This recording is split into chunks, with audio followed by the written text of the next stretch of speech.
نحمده ونصلي على رسوله الكريم اما بعد اعوذ باللہ من الشیطان الرجیم بسم اللہ الرحمن الرحیم ورفعنا لك ذکرک صدق اللہ العظیم۔ محترم سامعین کرام، السلام علیکم ورحمۃ اللہ وبرکاتہ۔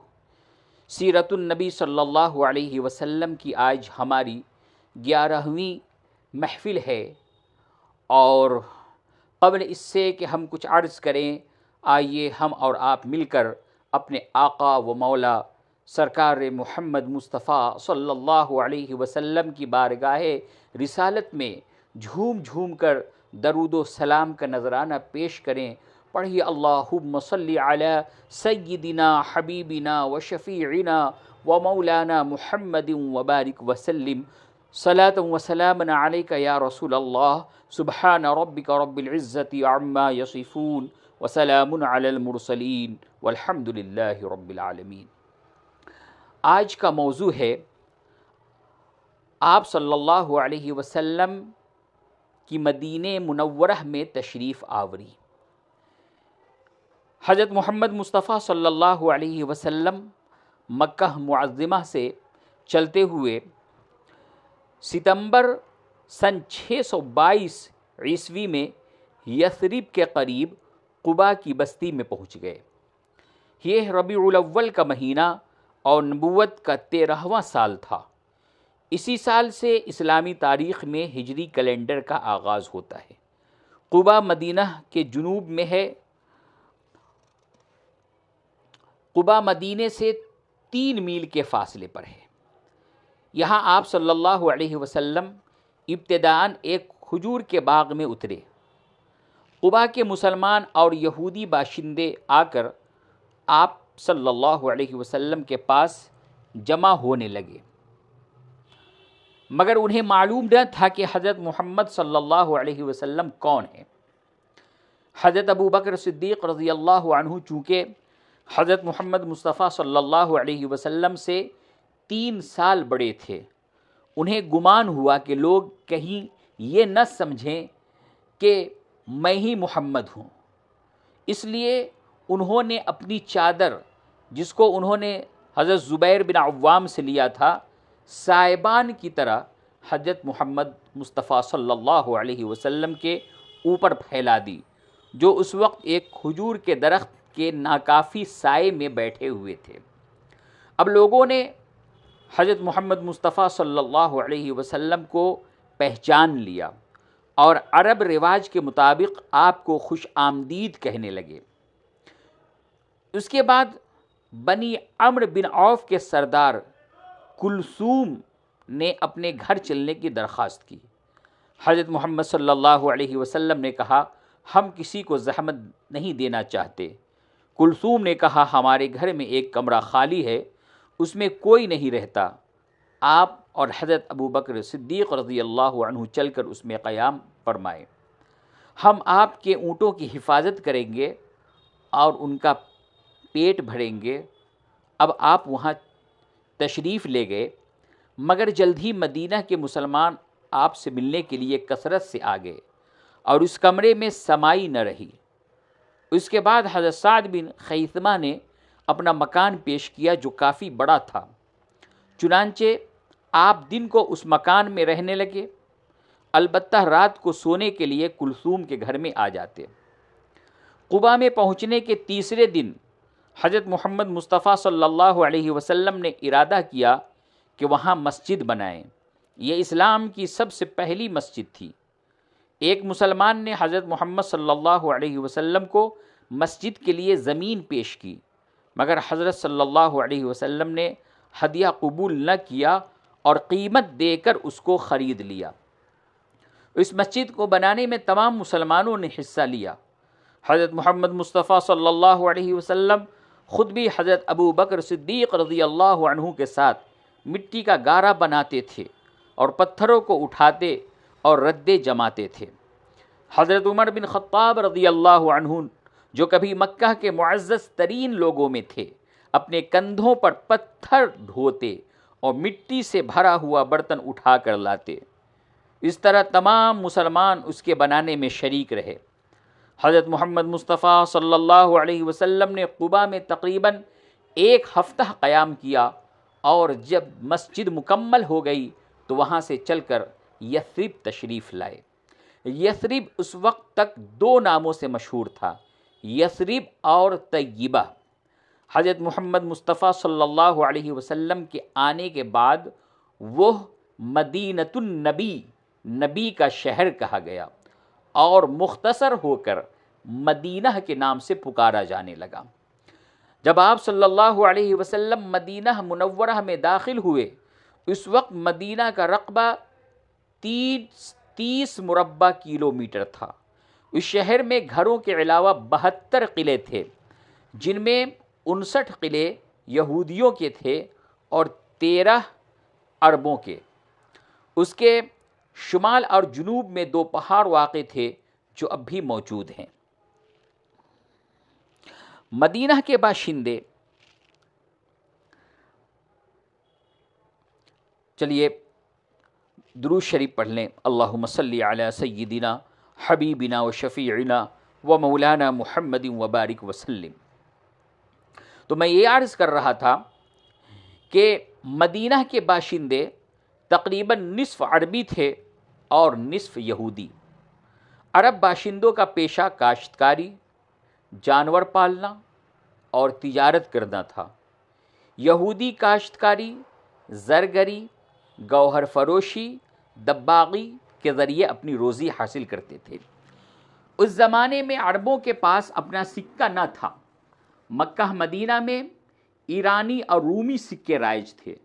رومی سکے کو دینار کہتے تھے اور ایرانی سکے کو دینار خسروی۔ حضرت محمد مصطفیٰ صلی اللہ علیہ وسلم نے قباء میں جو مسجد بنائی، اس کا محراب بیت المقدس کی طرف تھا۔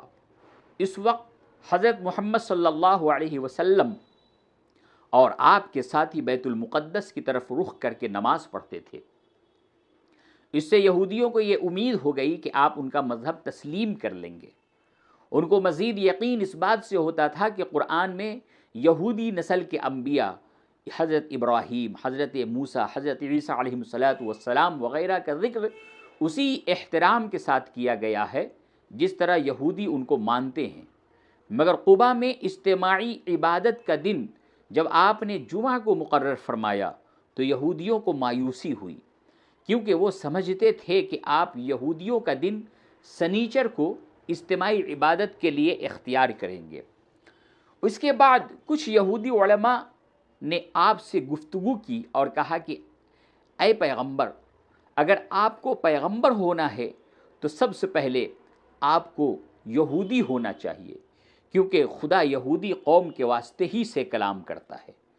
آپ صلی اللہ علیہ وسلم نے فرمایا کہ خدا کی نظر میں قومیں برابر ہیں، وہ جس کو چاہے پیغمبری کے لیے منتخب کرے۔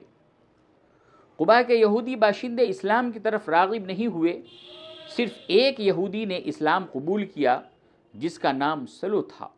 یہ وہی شخص ہے جس نے قباء کے قریب آپ کی آمد کو سب سے پہلے دیکھا تھا اور قباء کے باشندوں کو اطلاع دی تھی کہ پیغمبر اسلام ہجرت کر کے یہاں پہنچ گئے ہیں۔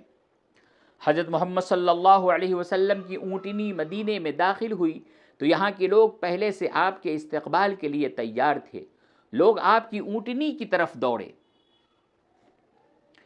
اونٹنی کی نکیل پکڑتے اور حضرت محمد صلی اللہ علیہ وسلم سے کہتے کہ ہمارے گھر تشریف لے چلیں۔ آپ نے فرمایا کہ میری اونٹنی کی نکیل چھوڑ دو، میری اونٹنی خود ہی مجھے ایسی جگہ لے جائے گی جہاں اللہ کی مرضی ہے۔ اونٹنی چلتی رہی یہاں تک کہ ایک ایسی جگہ جا کر رک گئی جہاں کوئی مکان نہ تھا۔ آپ نے پوچھا یہ زمین کس کی ہے؟ اسعد بن زرارہ نے کہا یہ زمین 2 کمسن یتیموں کی ہے اور میں اس کا سرپرست ہوں۔ یہ زمین آپ کی خدمت میں حاضر ہے، آپ اس میں گھر اور مسجد بنائیں۔ آپ نے خریداری پر اصرار کیا تو اسعد بن زرارہ نے اس کی قیمت 7 دینار بتائی۔ آپ نے کچھ اضافے کے ساتھ 7 دینار دے کر اس زمین کو خرید لیا۔ یہ دینار حضرت ابو بکر صدیق رضی اللہ عنہ نے آپ کی طرف سے ادا کیے۔ اس زمانے میں مکہ یا مدینے میں سکے رائج نہ تھے۔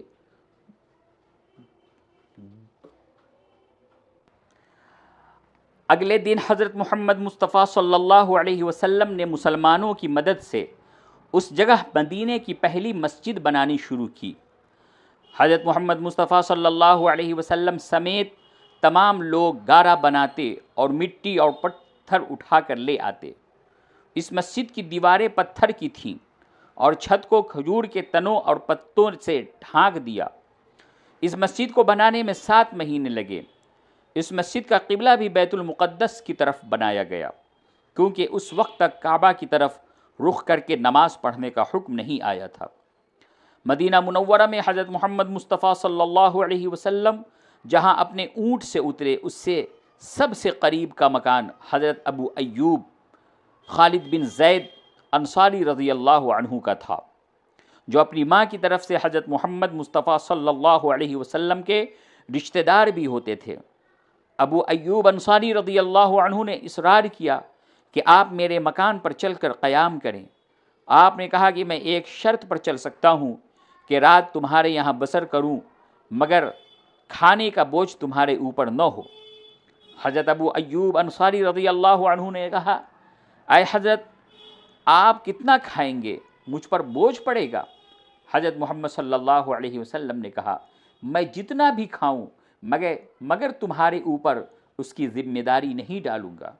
جب حضرت ابو ایوب رضی اللہ عنہ نے دیکھا کہ حضرت محمد مصطفیٰ صلی اللہ علیہ وسلم کھانا نہ کھانے پر اصرار کر رہے ہیں تو انہوں نے اس کو منظور کر لیا۔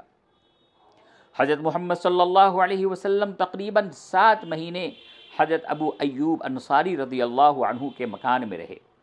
حضرت ابو ایوب رضی اللہ عنہ کا مکان 2 منزلہ تھا، دیواریں کچی تھیں اور چھت کھجور کے پتوں کی تھی۔